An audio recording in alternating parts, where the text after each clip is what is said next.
Hello everybody.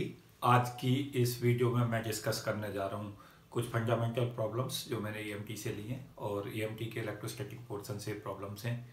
पहली problem जो मैं डिस्कस करूँगा वो इलेक्ट्रिक फ्लक्स से है और सेकंड जो प्रॉब्लम डिस्कस करने जा रहा हूँ वो पोटेंशियल बेस है और थर्ड इलेक्ट्रोस्टैटिक एनर्जी से है। तो तीन डिफरेंट टॉपिक से प्रॉब्लम मैंने लिए और काफ़ी यूजफुल टॉपिक्स है जो मैंने इसमें डिस्कस किए हैं। लगातार पूछे जाते रहते हैं कंपटीशंस की दुनिया में, और चाहे वो नेट की तैयारी करने वाले स्टूडेंट हों, गेट, बार, टिफल, और चाहे वो जैम और बाकी कम्पिटिटिव एग्जाम, आईटी जेई और जो नीट की तैयारी करने वाले स्टूडेंट हैं उनके लिए भी काफ़ी बेनिफिशियल होंगी।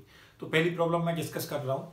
तो पहली प्रॉब्लम में पूछा गया है calculate the flux of electric field through each of the base, and second में पूछा गया the curve surface of a right circular cylinder जिसकी रेडियस ए है और लेंथ एल है due to charge q situated at geometrical centre. तो एक हमारा ये किसी पर्टिकुलर केस के अंदर लेंथ एल का एक सिलेंडर है जिसकी रेडियस ए है और लेंथ एल है। इसके सेंटर के ऊपर एक चार्ज क्यू रखा है और जो क्यू है इसके कारण हमें इन दोनों बेसों के थ्रू इलेक्ट्रिक फ्लक्स बताना है, और जो ये साइड के अंदर कर्व रीजन है उसके थ्रू, कर्व सरफेस के रीजन के थ्रू इलेक्ट्रिक फ्लक्स बताना है। तो ये प्रॉब्लम है। तो इस प्रॉब्लम को सॉल्व करने के लिए हम क्या करेंगे कि एक सेंटर के ऊपर चार्ज क्यू यहाँ रख दें पॉइंट ओ के ऊपर, और यहाँ एक रेडियस स्मॉल आर रेडियस का और एक small r plus d r radius का दो एनुलर रिंग ले लें। इस पर्टिकुलर पॉइंट पी, यहाँ पे एक पॉइंट ले लें पी, और पॉइंट पी के ऊपर जो इलेक्ट्रिक फील्ड है वो एवेल्यूट करें। इलेक्ट्रिक फील्ड हमारा जो होगा वो 1/4πε0 Q/r² होता है।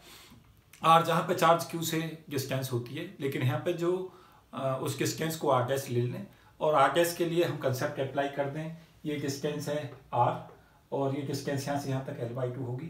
तो ये हाइपोटेनियस जो होगा इस ट्रेंगल के अंदर, ये जो हमारा एक ट्रेंगल बनेगा उसका हाइपोटेनियस जो हो जाएगा वो हो जाएगा √r² + L²/4। तो उस एक्सप्रेशन को यूज करते हैं तो इलेक्ट्रिक फील्ड कैलकुलेट हो जाएगा पॉइंट पी के ऊपर, दिस पॉइंट पे जो रेडियस आर की एक रिंग है उसके इस पॉइंट इस रे के ऊपर 1/4πε0 Q/r² + L²/4। यहाँ से यहाँ तक की क्योंकि डिस्टेंस ये आर थी और यहाँ से यहाँ तक की L/2 थी, तो ये जो वाली डिस्टेंस होगी वो √r² + L²/4 होगी, और इसका स्क्वायर पे डिपेंड करेगा इलेक्ट्रिक फील्ड, और चार्ज क्यू पे निर्भर करेगा जो यहाँ पर सेंटर पे रखा है। तो इलेक्ट्रिक फील्ड हो जाएगा Q/4πε0 और ब्रैकेट में आ जाएगा r² + L²/4। अब हम क्या करेंगे कि एक रिंग ले लेंगे रेडियस आर की और एक रिंग ले लेंगे रेडियस r + dr की, और इसका एक सर्किट रीजन ये ले लेंगे, और जो ये सर्किट रीजन जो मैं अभी ड्रॉ कर रहा हूँ इसका जो एरिया होगा वो होगा 2πr/dr, क्योंकि जो सर्कमफ्रेंस बनेगी रिंग की वो 2πr होगी जो रेडियस आर की होगी, और dr विथ से मल्टीप्लाई करेंगे क्योंकि जो दूसरी रिंग है वो r + dr रेडियस की है। तो r से r + dr के बीच में जो रीजन्स बनेगा सेकंड रीजन, उसका जो एरिया होगा वो 2πr/dr होगा। तो फ्लक्स के लिए हम क्या करें कि इलेक्ट्रिक फ्लक्स जो होता है वो इलेक्ट्रिक फील्ड और एरिया के मल्टीप्लिकेशंस के बराबर होता है।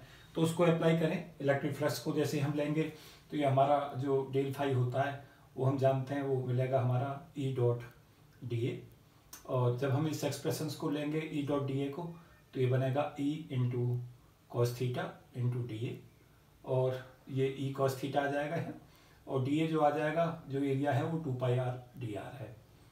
ये ले लें, ये इलेक्ट्रिक फ्लक्स का फॉर्मूला बन जाएगा, ये बनेगा E cos θ × 2πr/dr। ये मैंने यहाँ पे एवोल्यूशन समझा दिया है। तो E cos θ 2πr/dr, E की वैल्यू इस एक्सप्रेशन से ले लें, इसको इक्वेशन 1 ले लें। तो ये हमारा Q/4πε0 r² + L²/4 ये वैल्यू इलेक्ट्रिक फील्ड की हो जाएगी, और cos θ दिस वन यहाँ लिख दिया गया है, और 2πr/dr। फिर इस ट्रेंगल में क्या करें, जो हमारा एक ट्रेंगल बनकर आ रहा है दिस वन, इस ट्रेंगल में देखें कि cos θ की वैल्यू क्या होगी। तो cos θ होगा बेस अपॉन हाइपोटेनियस, बेस हो जाएगा ये यहाँ से लेके यहाँ तक की डिस्टेंस, ये L/2 हो जाएगी क्योंकि पूरी लेंथ L थी, तो हाफ इसका सेंटर से यहाँ तक की डिस्टेंस L/2 होगी, और ये जो इसका बेस है ये है यहाँ रेडियस आर का, और ये जो परपेंडिकुलर ये बन जाएगा, और ये बेस होगा और ये हाइपोटेनियस हो जाएगा। तो हाइपोटेनियस की वैल्यू हो जाएगी √r² + L²/4। तो ये cos θ जो बन के आएगा वो आएगा L/2/r² + L²/4 की पावर हाफ, ये वैल्यू cos θ की होगी ट्रेंगल में। तो ये cos थीटा हमने ले लिया बेस अपॉन हाइपोटेनियस। बेस में एक बार फिर से समझा दे रहा हूँ, बेस हो जाएगा स्प्रिंग एल का पूरे का, यहाँ से यहाँ तक की डिस्टेंस ये L/2 होगी, और हाइपोटेनियस इसका हो जाएगा √r² प्लस L²/4, क्योंकि यहाँ से यहाँ तक की जो डिस्टेंस है वो r है। तो ये cos थीटा हो जाएगा L/2 upon r² plus L²/4 की पावर हाफ। इस एक्सप्रेशन को यहाँ पे जो cos थीटा की वैल्यू है उसे पुट कर दें, L/2 upon r² plus L²/4 और की पावर हाफ, ये वैल्यू यहाँ पे पुट कर दें इस एक्सप्रेशन में, और ये जो वैल्यू आएगी Q upon 4πε0 r² plus L², तो ये ऐसा था ही। और यहाँ पे जैसे हम cos थीटा की वैल्यू इस एक्सप्रेशन में पुट कर देंगे इस एक्सप्रेशन में यहाँ पे, तो डेल फाई यहाँ से मिलेगा हमें QL r dr, 2π से 2π ये कैंसिल हो जाएगा यहाँ से 2 टाइम्स, और ये बन जाएगा QR dr, और cos थीटा से L/2 आएगा तो 4 आ जाएगा यहाँ, तो QL r del r upon 4ε0 और r² प्लस L²/4, ये वैल्यू आएगी यहाँ से सॉल्व करके हमें। तो उसके बाद में हम क्या करें कि जैसे हमारी ये cos थीटा की वैल्यू कैलकुलेट होगी, तो टोटल इलेक्ट्रिक फ्लक्स कैलकुलेट करने के लिए बेस ऑफ द सिलेंडर इसको इंटीग्रेट कर दें, तो 0 से लेकर a QL r dr upon 4π4ε0 और r² प्लस L²/4। यहाँ पे जब हम cos थीटा की वैल्यू ये पुट करेंगे यहाँ से, तो L/2 ये वैल्यू यहाँ से जो मिलेगी r² प्लस L²/4 की पावर हाफ यहाँ से आएगी, और r² प्लस L²/4 की पावर 1 यहाँ से आएगी, तो ये वैल्यू यहाँ पे ये वैल्यू कैलकुलेट होकर आएगी 3/2। तो ये पावर कर लें सही, और यहाँ पे भी ये 3/2 आ जाएगा दिस वन। उसके बाद हम क्या करें कि जो ये वैल्यू कैलकुलेट हुई है QL r del r upon 4ε0 r² plus L² की पावर 3/2, उसके बाद इसको इंटीग्रेट करते हैं 0 से लेकर a तक, क्योंकि जो हमें टोटल फ्लक्स कैलकुलेट करना है वो यहाँ से यहाँ तक इस रीजन्स में हमें पता चला है, और r की लिमिट यहाँ जाएगी 0 से लेकर a तक, क्योंकि यहाँ से यहाँ तक का हमें टोटल फ्लक्स चाहिए। तो लिमिट लगाते हैं r की 0 से लेकर a QL r dr upon 4ε0 r² plus L² की पावर 3/2, और इसको सॉल्व कर लें। ये सॉल्व करके हमें मिलेगा Q अपॉन 2ε0 और ब्रैकेट में आ जाएगा 1 minus L/2 upon a² plus L²/4 की पावर हाफ। तो ये इलेक्ट्रिक फ्लक्स कैलकुलेट हो जाएगा, ये फॉर्मूला आ जाएगा इसका, तो इसको रिमेंबर रखें, काफ़ी इंपॉर्टेंट है। और फिर उसके बाद में अप्लाई करें गॉस थ्योरम, और गॉस का एक्सप्रेशन यूज कर दें कि जो इसके कारण चार्ज Q है जो सेंटर पर रखा है, उसके कारण जो फ्लक्स होगा वो कहाँ से पास होगा।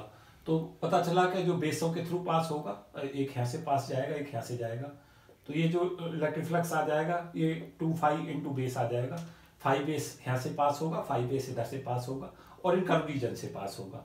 और जो टोटल फ्लक्स है उसकी वैल्यू अगर चार्ज Q सेंटर पर रखा तो उसके कारण जो इलेक्ट्रिक फ्लक्स होगा वो Q अपॉन ε0 होगा। तो यहाँ से वैल्यू आ जाएगी electric flux through the curve region plus 2 electric flux through the base region equal to Q upon ε0। ये गॉस लॉ लगा दिया। ये हमने जो कैलकुलेट कर रहा है बेस के थ्रू हमने कैलकुलेट कर लिया है यहाँ से कि बेस के थ्रू टोटल कितना पास होगा।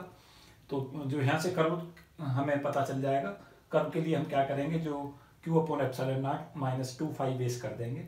तो ट्वाइस ऑफ 5 बेस जैसे हम अप्लाई करेंगे और बेस के थ्रू हमारा ये है तो इसका ट्वाइस करके यहाँ पे पुट कर देंगे। तो यहाँ से वैल्यू आ जाएगी कर्व के through Q upon ε0 minus Q upon ε0 और ब्रैकेट में आ जाएगा 1 minus L/2 upon a² plus L²/4 की पावर हाफ। इसको सॉल्व कर देंगे तो ये वैल्यू आएगी, सॉल्व करके QL अपॉन 2ε0 और ब्रैकेट में आ जाएगा L²/4 प्लस a² की पावर हाफ। इस टाइप से इस क्वेश्चन को हमें सॉल्व करना है। तो इसमें देख लें कोई अगर करेक्शंस है किसी भी तरीका का तो मुझे बताएं, मैं फिर उसमें आगे करेक्शंस में दे दूंगा। हालांकि कोशिश है कि ठीक किया होगा मैंने, तो कहीं अगर प्रॉब्लम है तो मुझे बताएं। और जो दूसरा क्वेश्चन मैं डिस्कस करने जा रहा हूँ वो चार्ज रिंग के कारण है। Calculate the potential due to a thin charge rod of length L at the point along and perpendicular to its length. एक रॉड है, ये रॉड दिखा रखी है दिस वन, इसकी लेंथ L है और यहाँ से कोई पॉइंट O से यहाँ तक की जो डिस्टेंस है वो A है और यहाँ से लेके यहाँ तक की डिस्टेंस A प्लस L है। यहाँ से यहाँ तक की क्योंकि लेंथ L है तो यहाँ से इस पर्टिकुलर पॉइंट P के ऊपर हम पोटेंशियल कैलकुलेट करना चाहते हैं। जो पॉइंट O से ये पॉइंट P है उसकी डिस्टेंस B है, यहाँ से यहाँ तक की डिस्टेंस A है, यहाँ से यहाँ तक की डिस्टेंस L है। एक छोटा सा सेगमेंट ले लेते हैं जिसकी लेंथ हम dx ले लेते हैं और इसमें चार्ज हम जो ले लेते हैं वो डी क्यू। तो डी वी जो होगा पोटेंशियल इस छोटे से सेगमेंट के कारण इस पॉइंट के ऊपर वो होगा 1/4πε0 डी क्यू अपॉन आर। और आर की जो वैल्यू होगी वो हम इस डायग्राम से देखें, यहाँ से लेके पॉइंट ओ से लेके और यहाँ तक की जो डिस्टेंस है वो एक्स है और यहाँ से यहाँ तक की डिस्टेंस बी है। तो आर जो होगा वो √b² + x² होगा। तो आर की वैल्यू लिख दें कि डी वी को ले लें पहले, चार्ज डी क्यू के कारण जो आर डिस्टेंस के ऊपर पोटेंशियल होगा वो होगा 1/4πε0 d q upon r. D q को ले लें लैम्डा × dx, क्योंकि लाइन चार्ज डेंसिटी की डेफिनेशन होती है लैम्डा बराबर डी क्यू अपॉन dx। तो डी क्यू बराबर लैम्डा dx रख दें और r² को ले लें b² + x² और r की जो वैल्यू हो जाएगी यहाँ से लेके यहाँ तक की डिस्टेंस वो होगी √b² + x²। तो ये एक्सप्रेशन यहाँ से यूज कर दें, d v = 1/4πε0 lambda dx, d q की जगह पे पुट कर दें, r की जगह पे b² + x² की पावर हाफ रख दें। अब जो हमें पोटेंशियल कैलकुलेट करना है वो हम इस छोटे से सेगमेंट के कारण हमें पोटेंशियल पता चला इस पर्टिकुलर पॉइंट के ऊपर। अब हमें यहाँ से लेके और यहाँ तक जो रोड है उसमें पूरे में चार्ज डिस्ट्रीब्यूटेड है और जो चार्ज डिस्ट्रीब्यूटेड है उसमें लीनियर चार्ज डेंसिटी कांस्टेंट है। तो उसके लिए हमें क्या करें कि इंटीग्रेशन में लैम्डा को एक्सप्रेशन से बाहर ले आएँ और उसे इंटीग्रेट कर दें। और एक्स की जो लिमिट है उसे हम जब इस सिरे को हम कवर करेंगे इस कॉर्नर्स को, तो यहाँ से लेके यहाँ तक की डिस्टेंस x बराबर ये होगी जो लिमिट ले लें x की। और जब हम इस यहाँ तक के सिरे तक जाएंगे तो यहाँ पे लिमिट जो हो जाएगी x की a + l हो जाएगी, क्योंकि जब यहाँ से यहाँ तक a है और यहाँ से यहाँ तक l है तो यहाँ से लेके यहाँ तक की डिस्टेंस a + l होगी। तो लिमिट लगा दें x की a से लेके a + l lambda dx upon 4πε0 b² + x² की पावर हाफ। इसको उसके बाद में इंटीग्रेट कर दें, लैम्डा अपॉन 4πε0 को बाहर ले आए इंटीग्रेशन से, dx अपॉन b² + x² की पावर हाफ का जो इंटीग्रेशन होगा वो होगा log x + √b² + x²।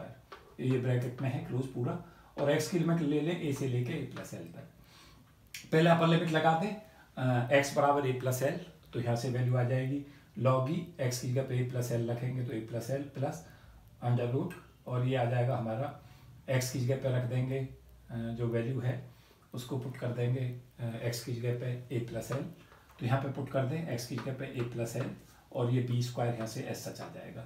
तो ये आ जाएगा अपर लिमिट और फिर हम लोअर लिमिट लगाएंगे और फिर प्रॉपर्टी भी इसमें यूज कर दें कि जो log a/b होता है वो log a - log b होता है। तो जब हम लोअर लिमिट लेंगे तो x बराबर ये रख दें और log यहाँ कवर हमने किया हुआ है क्योंकि अपर लिमिट और माइनस लोअर लिमिट करते हैं हम, और a/b प्रॉपर्टी से हमने इसे डायरेक्ट यूज कर लिया है। तो x बराबर ये रखें फिर है a + √b² + a² आ जाएगा क्योंकि जब x को a रखेंगे तो एक बार अपर लिमिट ले लें, x की जगह पे a + l रखते हैं और एक बार x बराबर a रख दें और वो प्रॉपर्टी यूज कर दें कि log a/b बराबर log a - log b होता है। तो ये एक्सप्रेशन हमें पोटेंशियल का पता चल जाएगा। ये जो पोटेंशियल हमने कैलकुलेट किया है ये इस पर्टिकुलर पॉइंट O से डिस्टेंस b के ऊपर है और जो रॉड है उसकी लेंथ ये l है और यहाँ से लेके और यहाँ तक की जो डिस्टेंस है रॉड की वो a है और जो रॉड की लेंथ l है तो यहाँ से लेके यहाँ तक की डिस्टेंस a + l है। तो ये v का फॉर्मूला हो गया पोटेंशियल का। अगर हम अब डिफरेंट केसेज इसमें देखेंगे कि डिफरेंट केसेज हमारे के पोटेंशियल एक बार हम निकालना चाहते हैं कि ये जो पॉइंट P है वो अगर सपोज किया इधर की तरफ कहीं लाई करता है इस साइड के अंदर, तो जैसे हमारे इधर की साइड में हम जाएंगे तो b की वैल्यू को हमें 0 लेना होगा। जब हम हॉरिजॉन्टल डायरेक्शन में जाएंगे तो b बराबर 0 ले लें हॉरिजॉन्टल डायरेक्शन के लिए, और अगर जो a है वो बहुत दूर है l के मुकाबले, तो अगर ये जो पॉइंट जिस पे सपोज किया हम यहाँ कहीं पॉइंट P लाई करता है तो इस पॉइंट पर हम देखेंगे कि अगर इस पॉइंट को यहाँ मिला देते हैं तो ये देखेंगे कि ये जो पॉइंट है वो यहाँ से लेके यहाँ तक की डिस्टेंस ये पूरी a हो जाएगी अब, और जब a हो जाएगा लेंथ l छोटी है तो अब ये पॉइंट बहुत दूर है। अगर ऐसा है और हम ये कंडीशंस इसमें अप्लाई करते हैं कि a बहुत बड़ा है l से, तो ये एक्सप्रेशंस बन जाएगा v बराबर λ/2πε0 log e, और यहाँ से देखेंगे कि b को 0 करते हैं तो ये टर्म 0 हो जाएगी, a + l यहाँ से आएगा तो 2a + l ऊपर बन जाएगा और b को यहाँ 0 करने पर 2a यहाँ से आ जाएगा। तो इसको सॉल्व कर दें तो ये वैल्यू यहाँ पे 4 आएगा इस एक्सप्रेशन में, ये करेक्शन कर लें। तो λ/4πε0 log e और ट्वाइस से ट्वाइस कैंसिल हो जाएगा तो log e 1 + l/a। उसके बाद हम जानते हैं कि log e x जो होता है वो x - x² 2 + x³ 3 होता है। तो अगर ये इस एक्सप्रेशन में हम देखेंगे तो log ई 1 प्लस एक्स की वैल्यू हम x ले सकते हैं अगर x हमारा छोटा है, और x यहाँ छोटा इसलिए है क्योंकि l की वैल्यू हमने कम ली है और a ज़्यादा बड़ा माना है। तो log e 1 plus x tends to be x if x is very small.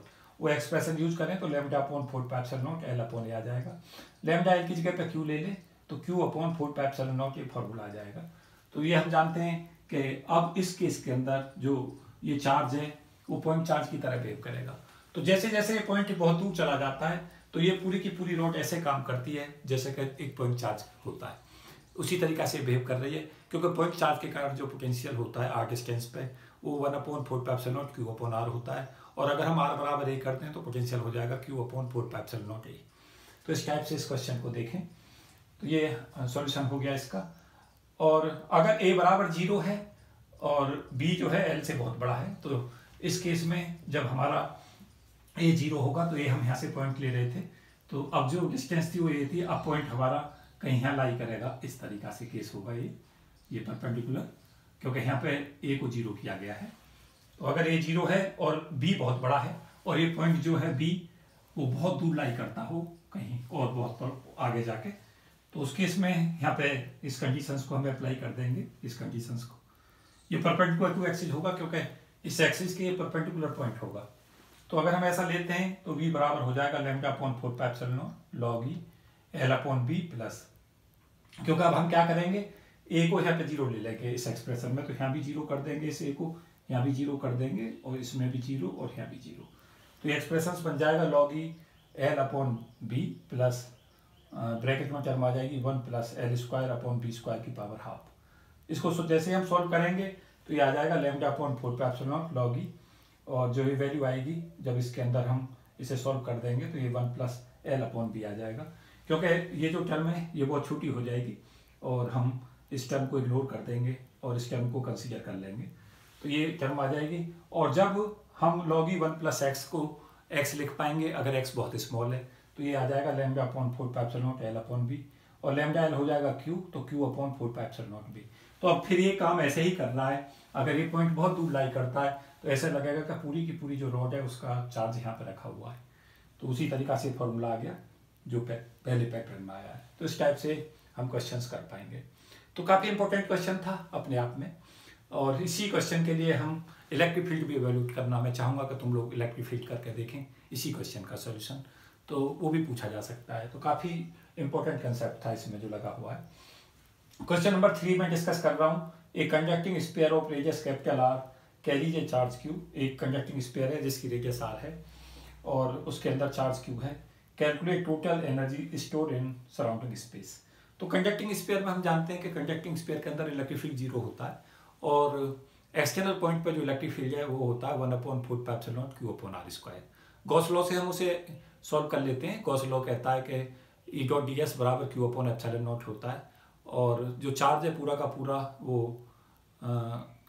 जो सरफेस के ऊपर डिस्ट्रीब्यूट हो जाता है कंडक्टिंग स्फीयर में। जब हम गॉस लॉ अप्लाई करेंगे इस टाइप से कि ये पूरा का पूरा सरफेस पर डिस्ट्रीब्यूट होगा इलेक्ट्रिक फील्ड और ई अंदर 0 हो जाएगा कंडक्टिंग के केस में। बाहर अगर हम इलेक्ट्रिक फील्ड निकालना चाहते हैं तो ऐसे निकालेंगे आर डिस्टेंस के ऊपर, ये ई डॉट डी एस बराबर क्यू अपॉन एप्सिलॉन नॉट करेंगे। तो ई डॉट डी एस जो होगा इलेक्ट्रिक फ्लक्स गॉसियन सरफेस से पूरा पास होता है, तो e into 4 pi r square आ जाएगा। ई डी एस कॉस 0 होगा पहले, क्योंकि इलेक्ट्रिक फील्ड और जो सरफेस एलिमेंट है वो जब पैरेलल जाता है तो पूरा इलेक्ट्रिक फ्लक्स पास होता है। तो ई डी एस कॉस 0 ले लें, कॉस 0 को 1 ले लें, और डी एस जो होगा वो सरफेस एरिया होगा इसका, और सरफेस एरिया इसका बन जाएगा अगर यहाँ की ये डिस्टेंस आर है तो 4 पाई आर स्क्वायर। तो e into 4 pi r square बराबर क्यू अपॉन एप्सिलॉन नॉट, तो ये हो जाएगा 1/4 pi epsilon naught q upon r square. तो एक्सटर्नल पॉइंट पे इलेक्ट्रिक फील्ड की वैल्यू होगी q upon 4 pi epsilon naught r square. Energy density का जो फॉर्मूला होता है वो होता है energy per unit volume half epsilon naught e square electrostatic के केस में। तो हाफ एप्सिलॉन नॉट और ई की वैल्यू रख दें q upon 4 pi epsilon naught r square और इसका होल स्क्वायर कर दें। उसके बाद energy between spherical shell between radius r to r plus d r. यहाँ पे आर और ये एक radius r plus d r की एक दूसरी सरफेस ले लेंगे, दिस वन, यहाँ से यहाँ तक की डिस्टेंस को आर प्लस डी आर ले लें। तो इसके अंदर जो एनर्जी स्टोर होगी, जो ये रीजन मैंने लिया है, वो हो जाएगी half epsilon naught e square into d v, जो इसका वॉल्यूम है। इसकी जो सरकमफ्रेंस बनेगी ये हमारा ये 4 पाई आर स्क्वायर हो जाएगा इसका सरफेस एरिया, और डी आर इसकी विड्थ हो जाएगी। तो ये जो वैल्यू आ जाएगी वो आ जाएगी 4 pi r square d are, जो इसका वॉल्यूम एलिमेंट होगा। तो डी वी को ले लें 4 pi r square d r, और डी यू को ले लें half epsilon naught square into d v. तो ये आ जाएगा 4 pi r square d r, d v की जगह पर रख दें वॉल्यूम सेगमेंट की जगह, और half epsilon naught e square की ये जो वैल्यू होगी वो होगी q square upon 32 pi square epsilon naught r की पावर 4। उसके बाद जो एनर्जी है, क्योंकि अंदर इलेक्ट्रिक फील्ड जीरो है तो यहाँ तो एनर्जी स्टोर होगी नहीं, एनर्जी जो स्टोर होगी उसकी जो लिमिट होंगी वो पुट कर दें। वो लिमिट हो जाएंगी यहाँ से यहाँ तक, आर से लेकर इन्फिनिटी तक, क्योंकि जो एनर्जी स्टोर होगी वो अंदर नहीं होगी, क्योंकि ई जीरो है तो यहाँ एनर्जी स्टोरेज जीरो होगा। बाहर एनर्जी यहाँ से आर स्मॉल आर बराबर कैपिटल आर से शुरू होकर वो इन्फिनिटी तक होगी। तो लिमिट ले लें स्मॉल आर की कैपिटल आर से इन्फिनिटी तक, और इस इंटीग्रेशंस को जो हमारा ये वैल्यू आ गई है उसको इंटीग्रेट कर दें। तो यू आ जाएगा यहाँ से q square upon 8 pi epsilon naught, और लिमिट हो जाएगी आर से infinity d r upon r square. इसका इंटीग्रेशन आ जाएगा -1 अपॉन आर, और जब हम पहले अपर लिमिट लगाएंगे तो आर को स्मॉल आर को इन्फिनिटी रखेंगे तो -1 अपॉन इन्फिनिटी जो जीरो हो जाएगा, और +1 अपॉन आर आ जाएगा। तो वहाँ से यू की वैल्यू आ जाएगी q square upon 8 pi epsilon naught r. तो ये एक्सप्रेशन आ जाएगा। एक इसका मैं दूसरा ट्रिक भी समझा देता हूँ। यू जो होगा वो होता है यू बराबर क्यू स्क्वायर अपॉन 2c, और जो ये इसके अंदर जहाँ चार्ज क्यू इस पर पूरा फैला हुआ हो उसके केस में हम देखेंगे कि जो कैपेसिटेंस का फॉर्मूला होता है, जो v होता है वो होता है Q upon 4 pi epsilon naught capital are, और c होता है क्यू अपॉन v। तो c होता है 4 पाई एप्सिलॉन नॉट आर इस केस में। तो क्यू स्क्वायर बाई 2c में c की जगह पे 4 pi epsilon naught capital r रख दें, तो q square upon 8 pi epsilon naught r सीधा हमें एक्सप्रेशन मिल जाएगा। तो वो शॉर्ट ट्रिक है जो मैं भी बता रहा था, वो भी काफ़ी यूजफुल है। क्वेश्चन आता रहता है इस एक्सप्रेशन पे कि यहाँ एनर्जी कितनी स्टोर होगी। नॉन कंडक्टिंग के केस में भी मैं आगे केस में डिस्कस करूँगा। तो काफ़ी यूजफुल कंसेप्ट में इस वीडियो में डिस्कस कर रहा था। मुझे उम्मीद है कि ये वीडियो आपको पसंद आएगा और काफ़ी यूजफुल रहेगा सभी कॉम्पिटिशन्स के स्टूडेंट्स के लिए।